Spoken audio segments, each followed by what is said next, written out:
మన కామారెడ్డి జిల్లా చుక్కాపూర్ గ్రామాంచున 3 కిలోమీటర్ల దూరంలో పచ్చని అరణ్య గర్భంలో గిరి కోటల నడుమ విరజల్లుతున్నది శ్రీ శ్రీ లక్ష్మీ నరసింహస్వామి వారి అపార పవిత్ర క్షేత్రం.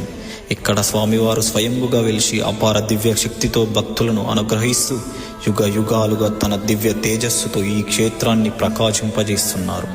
పూర్వీకుల గాథలు అనేక సాక్ష్యాలు ఘనంగా తెలియజేస్తున్నాయి. ఏమిటంటే, ప్రస్తుతం ఉన్న ఆలయ సమీపంలో అటవీ ప్రాంతంలో ఒక పురాతన పరుపుబండ ఉండేది. ఆ పరుపుబండ మీద పురాతన హరిహరాదుల ఆలయాలు స్వయంభుగా వెలిసి ఉన్నాయట.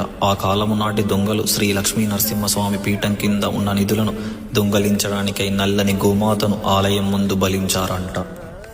అది చూసి అంతటి స్వామివారు ఆగ్రహించి దుష్ట శిక్షణ శిష్ట రక్షణ కొరకై నరసింహస్వామి అవతారం వెలువడి భూమి ఆకాశంలో దద్దరిల్లెను. శ్రీ లక్ష్మీ నరసింహ గార్జించిన శబ్దాలు కొండల్లోకి గృహల్లోకి చుట్టుపక్కన గ్రామాల్లోకి వ్యాపించి అంతటి స్వామివారు ఉగ్రరూపంలో ఆలయం పైన ఉన్న బండరాలను తన్నేసి ఆలయ సమీపంలో ఉన్న మంగబావిలోకి వెళ్లారంట.